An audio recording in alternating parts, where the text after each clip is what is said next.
Hello there, welcome back. Today I'm going to talk about eccentric actors.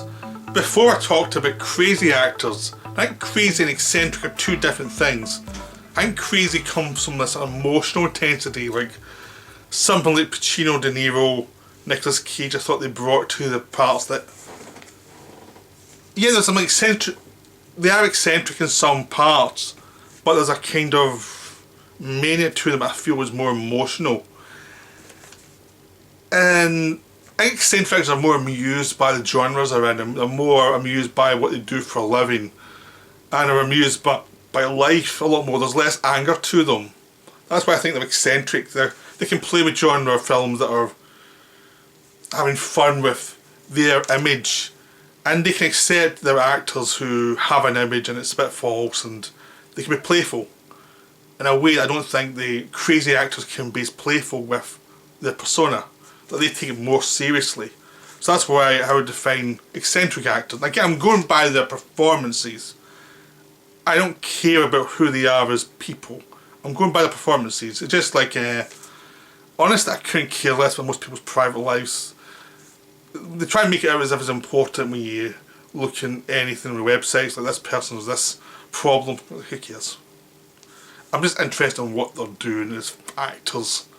You know, beyond that, they can do what they want as long as it's not illegal. I don't care. So that's my take on eccentric actors and actors in general. I don't care. And just the performances. So obviously the first one you have to do is Christopher Walken. I mean, Walken's kind of the actor who is like the king of eccentric. This is the guy who was in the Jungle Book remake as the King of the Swingers. He's been like DiCaprio's father for Spielberg. He's been in countless Abel Ferrara films. He was in Annie Hall, he was in Deer Hunter, Dead Zone. He's been in a ton of films. He's also, I mean, he's worked for Tim Burton a few times. He's also been in a lot of trashy films. I mean, he's made some films for the money that he probably wouldn't like to bring up very often. And he's tried things that haven't worked. But he's also been in a lot of really good films. He's always very playful with the fact that he's in a film. He's amused by it. I mean,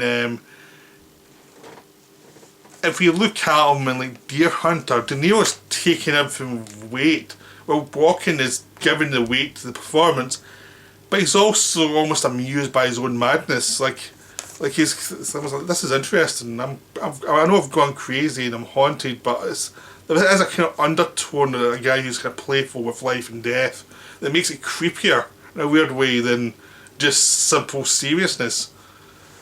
And even when Walken's taking it seriously, like he's on a Dead Zone where he's playing a guy with a tragic past and a tragic condition, there still is a playfulness to it. Like, this is amusing, this has happened to me, it's horrible, but there is some funny sides to it too.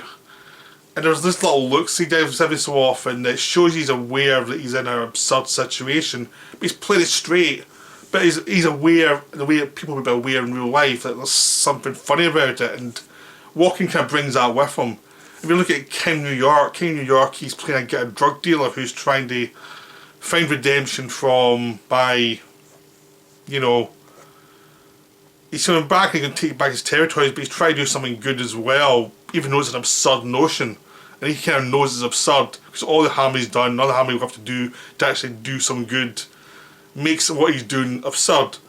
And as he points out there, he's just a businessman. No, someone's going to replace him, doesn't matter. He was trying to do something good within that system, but it doesn't really matter anyway. It's the absurdity of capitalism, and try to do something good out of it when most of your competitors aren't. And there's an amusement to it, and Walken's really great at that amusement. I mean, a lot of people just go for his mannerisms, but there's intent behind his that's mannerisms, like, that's how you speak, that's fine, that's fun. But the way he delivers, he uses the mannerisms to deliver an attitude that really makes him eccentric and makes him a very unique actor. I mean, there's other forms I really love, like in Batman Returns, he's the ultimate villain behind all these other villains. He's very amused by the Penguin, he's always playing him for like a fool. And, you know, and he's really wonderful in The Addiction, playing this guy who's trying to live with his addiction to blood and addiction, just generally being a vampire, or The Funeral. He's wonderful in. He's a wonderfully eccentric, weird actor who very much is amused by life. And there's some really late great performances like Seven Psychopaths as well, where he's wonderful. There's just a wonderful gentleness to Walken as well that I think is underrated. Like, he can be threatening, but he can also be a very gentle actor, and he's a terrific underrated eccentric actor. The other actor I also think kind of ties to him, but not in an obvious way, but just by the feeling you get watching him, was Alec Guinness. He's like the British version. He's another eccentric actor. He goes behind makeup a bit more than Walken does. He does like Keen Hearts and Coronets, where he plays these different characters, or The Lady Killers, where he's the guy trying to kill the old lady, and all his accomplices are getting killed one by one. He's wonderful. He's famous as Obi-Wan Kenobi in Star Wars, and even then he's bringing amusement to the absurdity of Star Wars and what's going on there. He's very amused in his Obi-Wan. He has a sense of humour about himself and the Force, and just life generally he brings to the film. That actually gives it a gravity that might not have had without him. And then you look at something like Tinker Tailor Soldier Spy, where he's a wonderful, strange guy who's also part of the establishment. Because Smiley is a very weird character. Smiley's very recessive, and he's also got lots of weird hang-ups. And he's very eccentric, but he's also part of the society around him. So he does a lot with, like, Guinness, I always think, plays people who are kind of established, but not quite. They're part of the world, but not quite fully of the world. Not quite angry, but kind of weird. If you look at some of the man in the white suit, where he's wonderful inventing the white suit that doesn't need to be washed, and he's like the maniac developer. He's wonderful in that as well. Very eccentric, very into his own thing. I'm not so keen on him in like the David Lean stuff, where he still brings amusement to it, but I'm just not as interested, honestly. I like him much more when he's working with like directors who kind of let him kind of be a bit weirder, a bit stranger. That's kind of the promise of his I like more. But I always think of him as a very eccentric actor. He's just someone who he seems respectable, but he's not quite. So there's that. Johnny Depp's kind of the most obvious eccentric. He's the one that's the most self-conscious eccentric. I mean, it's obviously trying to outdo Brando for eccentric. I'm going to get to Brando in a minute. Johnny Depp's kind of... I really liked Johnny Depp in the 90s and the early 2000s, where I thought he was really genuine and weird and strange. Like even with his more straight performances, like What's Eating Gilbert Grape, he was really good. He was terrific in Crybaby, Edward Scissorhands, Ed Wood. He was always could be there with something a bit odd and unusual, and he seemed very committed to doing these strange parts. Then, in the early 2000s, even before the Pirates films, like something like Sleepy Hollow, I thought he was good, but I was starting to feel like he was getting less interested in it. I mean, I think his last one he was really committed to was like Fear and Loathing in Las Vegas, and after that I think he became less committed as an actor. He still be called upon for fun stuff, like some of the Pirates of the Caribbean stuff's fun, but he became a big actor. I mean, I don't think that helped him all the time. I mean, still there's some stuff like Sweeney Todd where it's enjoyable, then there's some stuff like Charlie and the Chocolate Factory remake where the eccentricity was too much. I was like, pull it back a bit please, you're going too far. And that became the thing with him. I think he wasn't good at calibrating his performance anymore. He wasn't getting brought down as much as he needed to make it something that was compulsively interesting. It became good for the mainstream, but I think for people who like eccentric actors, it became eccentric actors with a trademark at the side saying like, on the surface I'm eccentric, but this is actually a very conservative performance because I'm doing stuff you've seen before and it's not unique. I mean, every so often he did something like Secret Window where he was doing a bit more interesting stuff, but it was not well liked. So it was easier to do movies that were easier to sell. But I kind of missed the early Johnny Depp where he was doing some really good stuff. Because he's eccentric for a while, and then I think he became less eccentric. I kind of hope he comes back though, because he's still a good actor. I mean, I hope he kind of finds himself and finds projects that work for him. But at the moment, it's like you're watching him thinking, this guy's picking up the paycheck and it's not working. Even when it's professional, it's still not working as well as it could. The ultimate example of someone picking up the paycheck and being eccentric is Brando, obviously. Brando's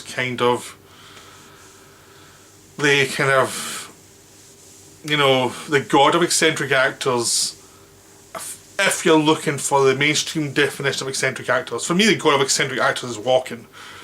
Brando's self-consciously eccentric as well, but he's a bit madder than Johnny Depp seems to be. He's a bit more uniquely odd. Like, I think he genuinely has contempt for a lot of his collaborators, and he generally will cause riots on a set if he doesn't like something or doesn't like someone. But there's so many good weird performances. I mean, I never really saw him during his early days. I mean, we see him later on. You see something on the waterfront later on. You think it's a good performance, but I can see he's a good actor, but I don't get the mania about him. Because I wasn't there at the time, I didn't see what was coming after. So it just becomes a good performance. I much prefer his performance something like The Godfather or Apocalypse Now or something where it feels very eccentric and very idiosyncratic and weird. Even though it's a mainstream film, he's actually doing something that ties to what the film's about, but it is unique and private as well. There's something fascinating there. And even the kind of amusement he brought to Superman. Like, he was really enjoyable as Jor-El Superman. It's a very mainstream project, but he had a lot of fun in the lead, where it was a very straight-laced character, but he still brought amusement to it and modesty and stuff he don't really tie to Brando, but he really delivered it there. He was really wonderful.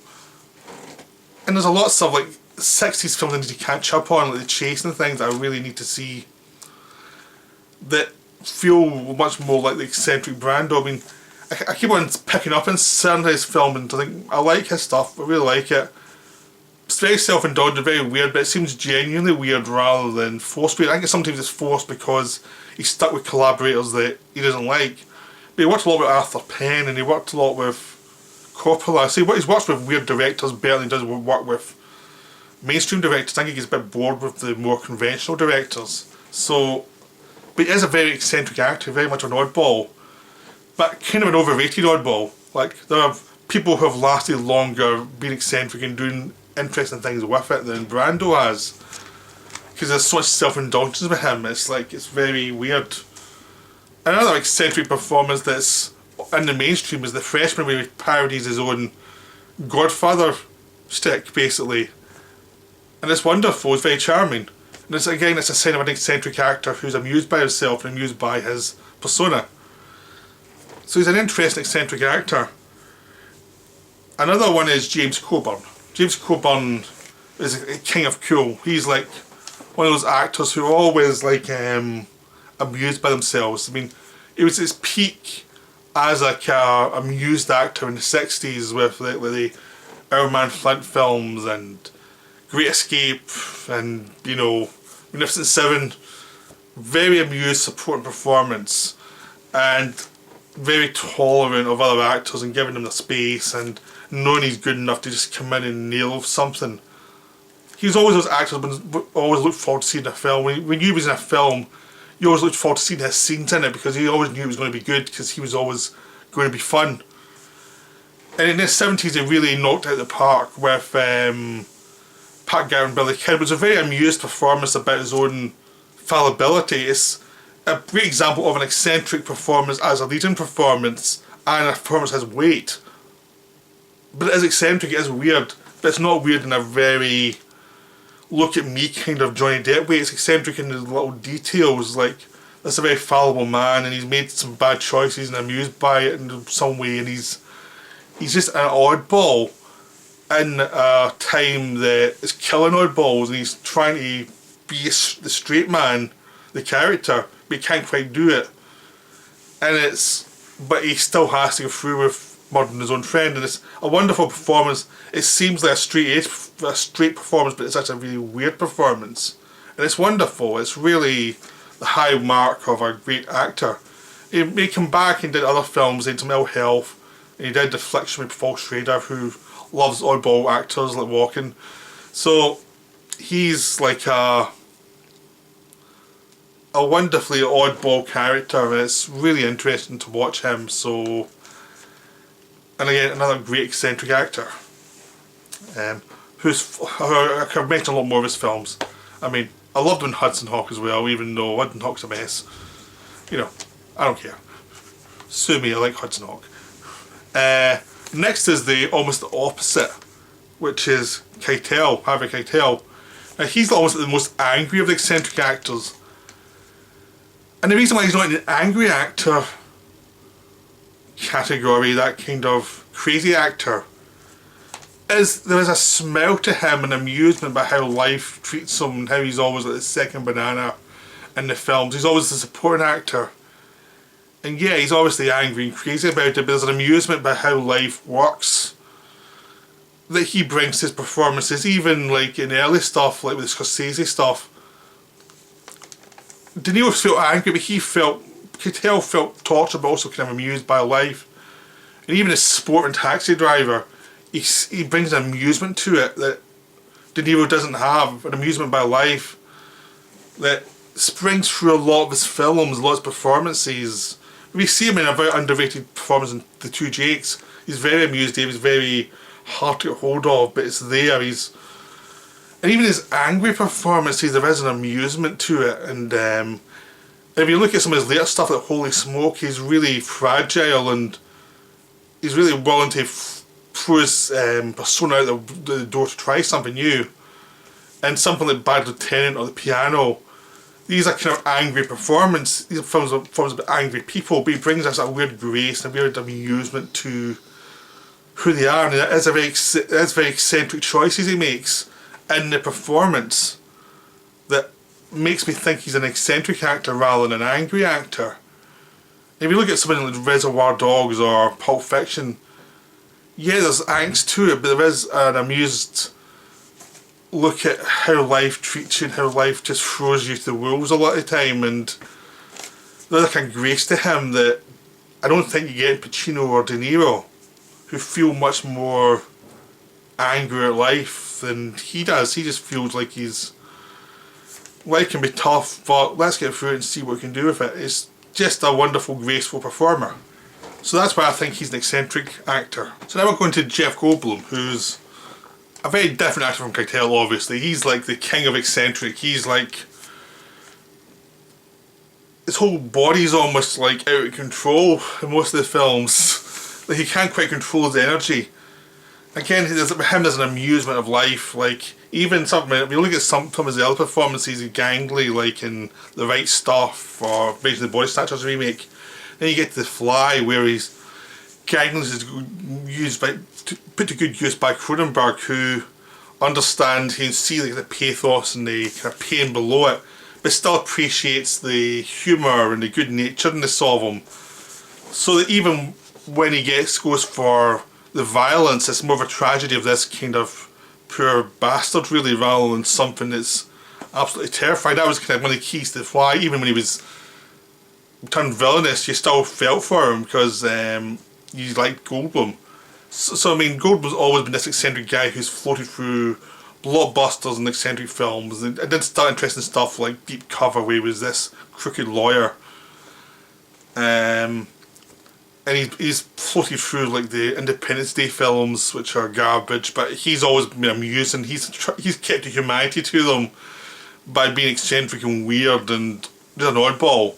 He found a good place in Thor Ragnarok, playing the head of this massive planet, who was a bit of a sadist, but was also really amusing and weird and just odd. And then of course the Jurassic Park films, where he turns up and every so often in them. Again, that's when he's most self-consciously eccentric. It's like, you be the funny one, and you can feel with him in that part. It worked in Jurassic Park, but in the sequels, they try and make him eccentric and try and give him a moral. force he has to put through in the films, and it kind of get in the way of each other. So it's not my favourite of the Jeff Goldblum stuff. My favourites are really stuff like The Fly or Thor Ragnarok, or anything where you let him really go and just be him, or you do something like Deep Cover where you let him go off to the side of the performance a little bit and fill it in weird ways. But he's a very interesting actor. Again, he's another actor who I really like seeing films turn up. Even if it's a bad film, him being in it tends to bring it up. Even the Jurassic Park films, like I say, it's not him at his best because they're trying to force him to be funny. He's still one of the best bits in the films. He's just eccentric. He's just pure eccentric. And again, it's always one of those ones. It's like he's a one-off. He's like walking. He's a one-off. Every so often he's used brilliantly, and then a lot of times, even when he's not used brilliantly, it's acceptable because who he is. So the final modern actor of this is Tom Hardy, who's a real oddball, but wonderfully oddball. I mean, if you look at his recent performance in Venom, which would have been a terrible film without Tom Hardy, instead it becomes this compulsive, weird film that made a fortune because the plot's useless. The first half hour is boring, and then when he gets infected with Venom, when he's basically talking to himself the rest of the movie because he's the voice of Venom and the lead character infected with Venom, it becomes hilarious. It's just a comedy of him dealing with this creature's infected him, and they're interacting with him. He's interacting with himself basically, and it's wonderful. And it's wonderfully eccentric. It's only a performance only an eccentric, amused actor could make. Like when he first hears Venom's voice, he screams like a little girl and falls into the bath, and he has no shame in these films, and he seems very amused by his own performance and what he's doing. He will always find the least macho thing to do in a scene in this film. Like he knows his lead character is useless and has so much fun with him. And even in other films, you look at The Revenant, he's the best part of it. He's the villain, but it's like, I was watching this thinking, am I supposed to be like supporting the villain here? Because I like him more than the DiCaprio character by a mile. You know, in Mad Max, he managed to come up and be Max after Mel Gibson had his meltdown, and actually be a real interest in Max, to be someone a bit quieter, a bit odder, someone who doesn't speak much, but everything he did was through the way he looked to somebody, or the nods or thumbs up or something. It became this compulsive, interesting character, even though he wasn't saying much, but you were always with him, and what he was doing was always interesting. If you look at him in Bronson, you know, he's a wonderful theatrical actor. He's always been this theatrical actor. He doesn't ever try and tone down the fact that he's a big actor. He's not. He can be naturalistic when he needs to be naturalistic in a part. If the part requires him to be naturalistic, he'll do it. But if the part suggests that it could be broader, he can really go to town in it. Like he's an eccentric actor who can really strut wonderfully on screen. But again, I think there's a kind of gentleness to some of his performances that make him eccentric rather than angry. It's like there is an amusement to him. Like when he's playing Bronson, there was an amusement to him playing this guy who is so self-involved and eccentric. It just comes through. And even in Mad Max, there's an amusement of him playing Max because he's replaced a famous icon in this part. And there's just a lot of nuances there that make you think he's a very eccentric actor. And another actors I'm really hoping to see him do other weird things throughout his career, because it's always interesting to watch him, because there's always, you're never quite sure where he's going to go next. There's always like a suggestion that something odd's going to happen with him in a scene. So he's a wonderful eccentric actor. He's like my big hope for the future for eccentric actors, because he seems genuinely odd, and he seems to be following his own path really, rather than trying to go for every blockbuster that comes his way. He does some, but he does his stuff that interests him. And even the blockbuster, he seems to twist into his own shape anyway, which seems to be working well for him. So the final two actors are two horror actors. I'll start with Vincent Price. Vincent Price is wonderful. Everyone knows the voice, the suave voice, the slightly melodramatic, slightly camp voice, the moustache, all the Roger Corman films from the 60s, with Edgar Allan Poe, where he's kind of the villain, but he's also this wonderful voice that floats through it. The Theatre of Blood that are a bit campier, and Dr. Phibes. He was the original Fly, he was in The Tingler. It's just everyone knows who Vincent Price is. He's almost a caricature of himself. But he made a lot of fun films. Of course, his great film was Witch Finger General, where he played it straight.